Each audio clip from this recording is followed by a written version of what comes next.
What is up, YouTube? Matt, yes, back at it with another video. And today we got woman stabbed 26 times at a motel after filing for divorce. So that shit don't sound too good. But anyways, man, before we get into it, like, comment, subscribe if y'all want to support y'all boy. But anyways, let's get into it. Abandoned car. She said, "Do you know I could kill you and your family right now?" A messy breakup. And a missing woman. Rocked a small Georgia city in 2011. Something is not right about this whole story. Until 7 years later, when police receive a harrowing 911 call. She bleeding real bad. Somebody stabbed her. I was in room 214. I heard screaming. The broad one right by me with the knife and everything. Are you soaked in blood that's not mine? Yes. And investigators learn the two women may have one major thing in common. Their lover. They fighting for that. Wait, what? This is a poly lesbian. I said, "If you decide to shoot me, you..." I thought they was fighting over some dick, but I guess they was fighting over some dick. make sure my black is dead. Fool authorities once, shame on you. Fool them twice, good luck with that. Let me see your hands. Hands. The penalty is death. Get your family out of here. Why me? I will have my attorney call you. So unbelievable.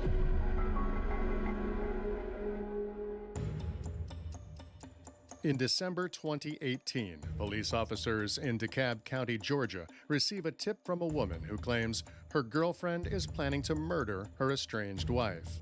Then, just a few days later, police receive another days. I think there's a stabbing. Can it... I'm confused. I mean, did she not just tell the police that her fucking girlfriend was planning to murder her wife? Why the fuck didn't they do nothing? Send somebody immediately, officer. Is one of the police walking on the back side. We're sending someone. A man at a Motel 6 in Conyers, Georgia, sees a woman leaving room 114 with blood on her hands. One lady's walking back to the wood. And she's making turns. Witnesses track the assailant and her vehicle as far as their eyes can see to give officers a head start on what they can only assume will be a manhunt. Which way is pulling out? To the left. Okay, that's a lady. It's a black Nissan. I cannot see the tag. It's a black car. Black Nissan. Black Nissan. Meanwhile, other guests rush to aid the victim who has fallen over the threshold of her motel room. She's covered in blood and barely able to speak. She was bleeding real bad. Okay. Somebody stabbed her. Where is she bleeding from? I think from the chair. Damn. Police and rescue dispatched to the motel, hoping to get there in time to save her. Okay, where is she? Damn. But it's hard That to should make tell me what her uncomfortable. future holds. When paramedics arrive, they can see the victim has been stabbed over 30 times in the chest, torso, and legs. She's bleeding profusely from the abdomen. She's alive, but her injuries are severe. She has lost a lot of blood, and she is floating in and out of consciousness, making it hard for police to get information out of her. 98 radio. She's in and out of consciousness, breathing pretty heavily at this time. I know you hurt. I know, honey. But I've got lots and lots of help and lots of people that are going to come help me with you, okay? Luckily for law enforcement, the Damn. victim isn't the only witness to her attack. Several hotel guests heard screaming, and a few even saw the assailant leaving the scene. I was in room 214 with a friend of mine. I heard her screaming. We come down, and I asked the lady before she was really going out, I said, "Is this your dog?" She said, "No." I said, "Does it belong to the lady that hurt you?" She said, "Yes." It has rabies tags and everything that could probably trace her or whatnot. I don't know. Okay. We got the car. Okay. According to passersby, the attacker didn't try to conceal her identity. She was wearing a hat, but left her face uncovered. I heard her say she tried to kill me. When she said that, the broad walked right by me. But I'm tripping because she still got the knife out. You got a baby girl in the room. Right. When I first heard the screams, you know, if you're in a motel, you're thinking sex. That's what I thought because they weren't that loud, and I heard thump thump. Then they were getting louder, and I heard the dog. But I heard the dog, and I knew it was coming from the room. So I caught the dog, and I come back to her. She was kind of in and out of consciousness. I said, "Ma'am, what's your name?" She said, "Roz." Roz, listen to me. You've got to hold still for me, okay, sweetie, until I can get some help here, okay? Even with so many stab wounds to the Damn, chest, I hear the her woman is fucking determined trying to to share breathe. 2 crucial pieces of information with police. Her name, Rosalind Lewis, and the name of her attacker. Who did this? Joyce. Joyce? Yeah. Okay. Do you know Joyce's Damn. last name? Pelzer? 42-year-old Joyce Marie Pelzer. Lewis and Pelzer are married, but their relationship isn't hunky-dory. In fact, it's just about over. Lewis has been staying at the Motel 6 after leaving the allegedly abusive relationship and has apparently had a restraining order against Pelzer for months. Okay. My wife is here in town. She threatened me a few weeks back here. Your wife? Yes, my wife. Okay. A few months Why she say it like that? She said, your wife? She ago, I said left that my shit like wife. she ain't never heard no shit like that. Long story short, I left, turned off everything, and the woman that she was involved with said that when I turned everything off, she went ballistic and saying how much she hated me, she wanted to knock me off and kill me and all this other. And that next morning when she got up and I was up, she was talking again, and I was like, Joy, the marriage is over. And she jumped up and she said, so she had her hand behind her back, she said, do you know I could kill you and your family right now? I told her, I said, if you decide to shoot me, you make sure my black is dead. Make sure I I have mean, no what are you? breath left in my body, because if you don't, I mean, I just want to say, man, that's a horrible statement, but at the same fucking time, I think we need to remember that we're all actual human, and if we do get shot or stabbed in our shit, then we will die. It's a cool statement to say, but I just do not recommend I'll it. get you back. That was in August, when Lewis made the reports against her wife. And the other woman Pelzer was allegedly involved with, who cautioned Lewis about how angry Pelzer was? She's the same woman who called police just days before the stabbing, warning them of Pelzer's alleged plans to kill Rosalind Lewis. Are What the- you? Soaked in blood that's not mine? Yes. I don't know how bad it is. It doesn't.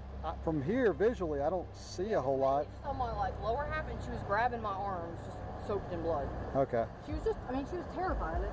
Sure. I mean, I'd be terrified too. As time passes, the likelihood that Lewis will survive the attack only decreases. Paramedics rush her to a nearby hospital, but her injuries are too severe. 47-year-old Rosalind Lewis dies on December 10th, 2018. But Lewis held true to the promise she made to Pelzer. Until there was no breath left in her body, she would get Pelzer back. And she did, by making sure everyone knew who did this to her. Roz, I need you to keep breathing for me, okay? You said it's Joyce? Yes. Do you know Joyce's last name? Pelzer? I've got a Joyce Pelzer, P-E-L-Z-E-R. I don't have a date of birth. I don't know who registered here. So is it Joyce? They say the suspect is Joyce, apparently. With a name from the victim, a physical description from witnesses, and the make and color of the getaway vehicle, the search for Lewis's killer is already well underway. Largely thanks to motel security footage that captured nearly every moment before and after the attack. On December 8th, just 2 days before the attack, it appears Joyce Pelzer checked into her own room. There is more than an hour of footage showing Pelzer standing in the lobby, walking the first floor breezeway, and driving her black Nissan through the motel parking lot, over and over again. Just after 10 a.m. on the day of the attack, Rosalind Lewis can be seen pulling up to the motel in her black Toyota Camry, a different vehicle than the one Pelzer is seen driving. Lewis puts the car in park, then gets out. She doesn't know it yet, but this is one of the last times she'll ever be seen by anyone outside the motel. Then, around 10:34 a.m., motel guests hear screaming coming from room 114. Security cameras capture motel guests approaching the room. Just 1 minute later, at 10:35 a.m., Pelzer, in her black hat and gray jacket, can be seen exiting room 114. Lewis is still inside. That's when Pelzer makes a beeline Motherfucker for came the out like the parking damn lot, leaving a Terminator. Oh my trail of blood gosh. behind her. Seconds later, Lewis falls onto the threshold, and the dog one witness described can be seen chasing Pelzer down the sidewalk. As Lewis tries to save her own What life, the Pelzer fuck? gets into her vehicle and speeds out of the parking lot. Security cameras capture her making a right turn onto the highway as a brave witness follows her, dials 911, and reports everything he sees to the dispatcher. I cannot see the tag. It's a black car. Black Nissan. Black Nissan. Shortly after 911 is called, police officers locate a vehicle matching the description of Pelzer's Nissan leaving the area where the stabbing took place. There are 2 black female passengers inside, and police assume they have their suspect in arm's reach. Okay. It is occupied by a female. Hey, let me see your hands. I'm going to take one person out of the vehicle at each time. Unlock the door. All right, put your hands in the air. Hands in the air. Turn around. Okay, step back here. Keep your hands up, guys. Wait, is this the wrong people? Relax. We can get it figured out in just a second. Are these the wrong people? 'Cause I thought she was driving. Okay, well, she's claiming that this girl is a Uber driver that picked them up, and that they got picked up from America's Best, and never stopped by Motel 6. So they're just wrong place, wrong time? Yeah. Okay. When the officer runs the plate number and the passenger's identification cards, none of the information comes back as a match. We're coming from an area where an incident just occurred. Your vehicle was given as a description. It came out as a black Nissan passenger car driven by a female, so that's the reason why you were stopped and handcuffed, okay? While officers uncuff the innocent people on the street, Joyce Pelzer is somewhere out there, possibly under the assumption she's gotten away with it. Again. Did you know that your personal data is being harvested and sold online by Hey, data nigga, bookings no. off of Hey. 1,215. The sites for you Hey. WP at your rel. Go to It's a Chat. A 7 years earlier, a similar crime took place in DeKalb County. A 35-year-old woman named Shondell McLeod vanished after ending a relationship she also called abusive. When McLeod didn't show up for work one morning in September 2011, her mom called the police to report her missing. From the start, people close to McLeod assumed her ex-girlfriend had something to do with it. Her ex was Joyce Pelzer, who by that time was already dating Rosalind Lewis. Police Damn, so she interviewed killed her. Pelzer, who told investigators she was at work on the day that McLeod disappeared. But according to her boss, Pelzer never showed up for her shift. Pelzer later claimed that she had spent the entire day with her new girlfriend, but detectives and McLeod's loved ones remained suspicious, especially considering the couple's tumultuous past. Pelzer had an outstanding warrant for her arrest after threatening McLeod with a knife in July 2011, about 2 months before McLeod vanished. Then, in August 2011, McLeod told police that Pelzer trespassed into her home and stole her furniture. Following her disappearance, McLeod's car was found, abandoned, damaged, and covered in mud, but that was it in the way of physical evidence, and the case went cold. That is, until August 2018, when police received a tip that Joyce Pelzer had admitted to killing McLeod. Then Rosalind Lewis came into the station to make her own report, and she mentioned McLeod too. At the end of the day, I have too much other going on than to deal with some behind that I left you. Get over it at this point. Really get over it. The detective, what yes. prompts you to call a detective in Atlanta? She has some legal issues going on in Atlanta with a missing person from And you some knew years this? ago.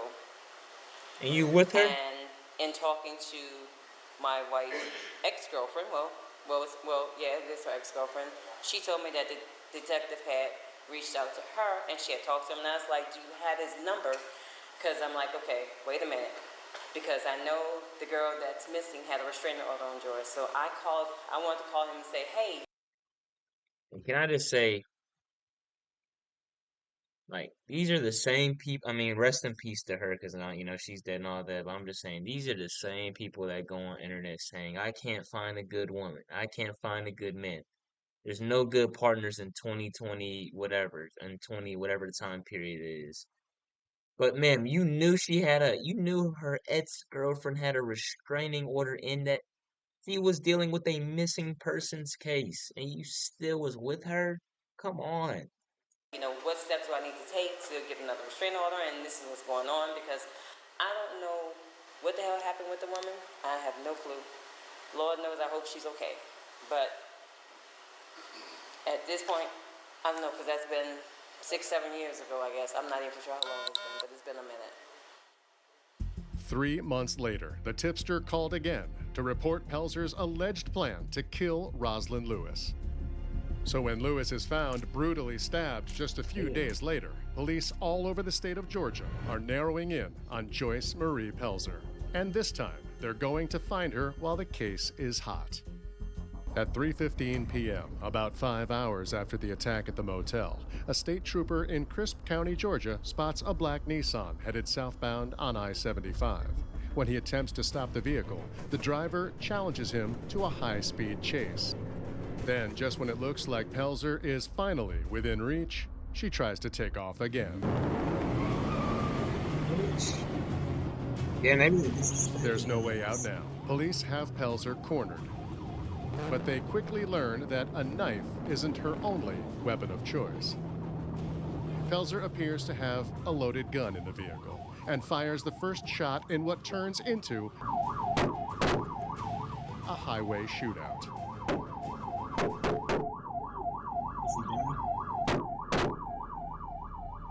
Pelzer is wounded by one of the officers on scene, and despite her attempt on their lives, one officer rushes to render her aid until the ambulance arrives. Pelzer is airlifted to a hospital in Cordele, Georgia, before being transported again to the Navicent Health Center in Macon, Georgia. It's okay, Joyce. That's where investigators meet her, hooked up to tubes and IVs. Pelzer doesn't have the chance to recover in privacy. Officers wait in the hospital room with her for days, collecting blood, swabs of saliva, and photographing her injuries. Investigators have confirmed that Lewis had walked into Pelzer's motel room that morning and never walked out. Evidence found in room 114, like dog food and the camouflage jacket Pelzer is seen wearing in security footage, confirm that Joyce Pelzer was staying there. Investigators just need to know why. They also want to talk to Pelzer about another case, Shondell McLeod's disappearance 7 years earlier. But given her injuries, 2 gunshot wounds to the head and several lacerations from the vehicle crash, they'll have to wait until she's healed enough to have a conversation. How the fuck did she survive? A few days of recovery is all she gets before she trades her hospital gown for an orange jumpsuit. Do I sound normal? Yeah, I think so. I sound like a robot.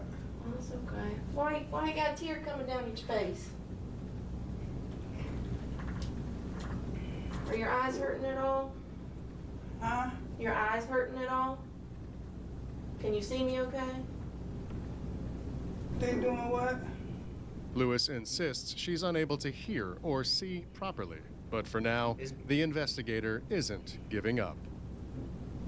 Huh? Do you understand where you are now? I don't know what you said. Okay. This bitch trying to act dumb. Bitch is trying to act dumb. Who are you? So I'm Sergeant Lucas. I work with Conyers Police Department. Do you know what your warrants are? Do I know what it's on? What the warrants are for? No. How many of them? You got 2. Yeah, bitch, you could hear it now. 2 warrants? Yes. 1 for aggravated assault. Okay. And 1 for murder. And murder for who? I think you know who. But I need you to let me know if you want to talk. Then, suddenly, Lewis's condition seems to improve, and she appears far more capable of speaking with the detective. I gave you time. I think I need to get an attorney. You talking about murder? I ain't killed nobody. Except she isn't willing to. But that's okay, because other people close to Rosalind Lewis are. Well, I'm going to tell you what I think happened. Okay. Last week, hold up. she called Rosalind. Rosalind had been I'm making a ignoring her video. phone calls. Joy had gotten real aggressive with the call. So she answered and she said, "What is it, Joy?" She said, "I'm happy and you have some, well, you're happy and you have someone. I'm happy and I have someone." That's the only thing that I can see set Joy off, because her response to Rosalind is that "I'm gonna kill both of you." And the more people they talk to in Lewis's circle, the more investigators learn about why Lewis and Pelzer would have been together at all that day. So as far as y'all were aware, she was not communicating with Joy? She was talking to Joy, but it depends on who you may ask. She would not always be open saying that she's talking to Joy. Yeah. But we all know that.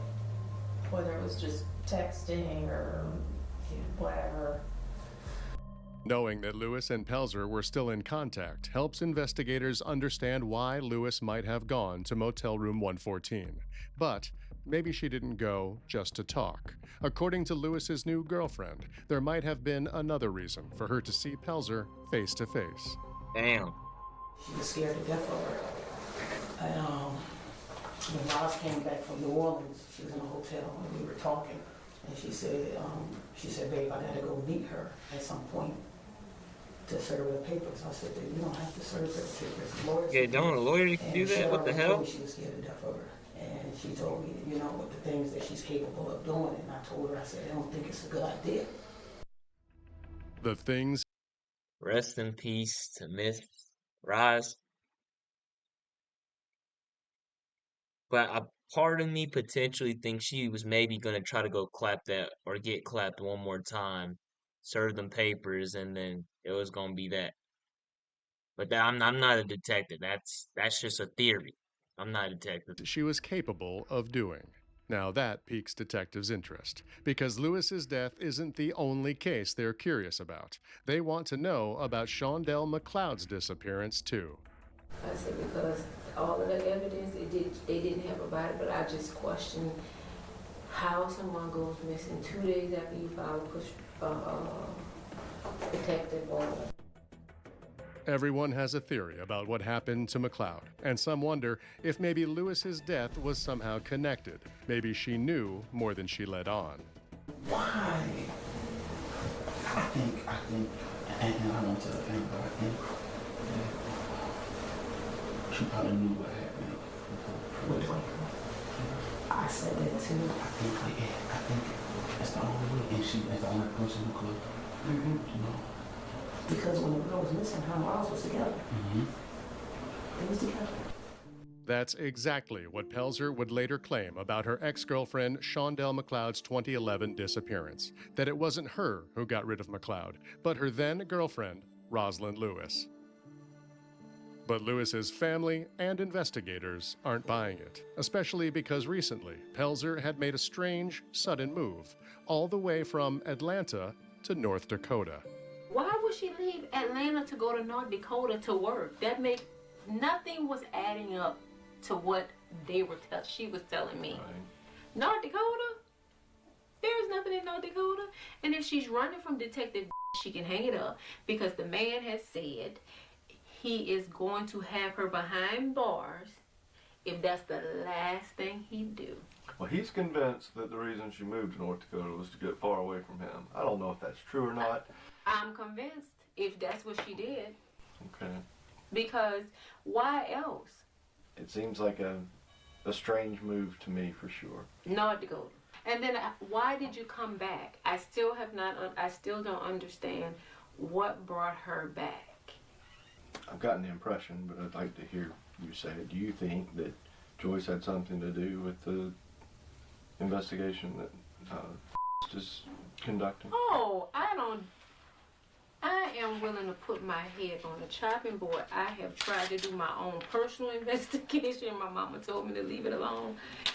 But it's just something, and I'm going to be honest, I've asked Rosalind because I don't understand what's holding you there.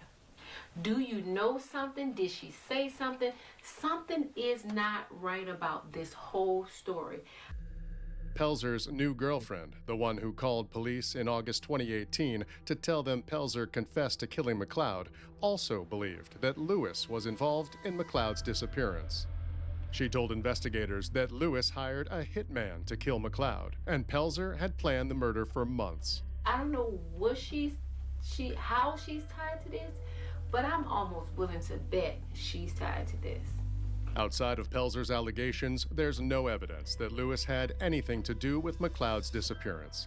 But the deeper investigators dig into this case, the more they believe they finally have enough evidence to tie Pelzer to McLeod's case definitively. In 2021, Pelzer is sentenced to life in prison for the stabbing and murder of Rosalind Lewis. 2 years later, she returns to the courtroom for the trial related to Shondell McLeod's disappearance and death. Pelzer admits that she helped bury McLeod, but claims that it was Rosalind Lewis who orchestrated and executed her murder. Damn. At trial, Pelzer's defense states there is insufficient evidence to convict her, but a jury disagrees. On December 1st, 2023, more than a decade after McLeod vanished from her home, Joyce Marie Pelzer is found guilty on the charges of malice murder and felony murder. She's serving a life sentence and will never see the outside of a cell. Damn. Damn. Well, hey, man, I guess that's the video. I'm gonna be honest with you. Very unfortunate. Very unfortunate situation with Miss Lewis helping Pelzer kill that woman and also Miss Lewis getting killed. But honestly, man, that just goes to show. I'm gonna be honest with you. The studs nowadays, and I know this happened a while ago, but even just seeing how studs are nowadays, why do they always want to be at like a no good nigga? Like a no good person? Why can't they just be a good gentlewoman or woman, man, whatever, gentlewoman? I feel like that's a pretty reasonable statement. But yeah, I just don't understand it. Why can't they just be cool? Like obviously there's people, I mean obviously I know there's men like the little corny ass name Hawaiians and shit like that. Like they need to get their act together, but man, that's generations rooted behind that. But man, for the studs, like dude, I know some of y'all were raised different. I know some of them have been in the hood too, but dude, y'all are still ladies, man. Y'all don't have the same natural characteristics. And like, yeah. But anyways, man, I hope y'all enjoyed the video, man. I got a little too smacked again. But hey, man, consistency is coming, and may as well see y'all. Actually, hold on, no, I ain't gonna, I butchered that statement. Consistency, oh fuck. Consistency is coming, and that, yeah, that's what see y'all. See, I got that shit then.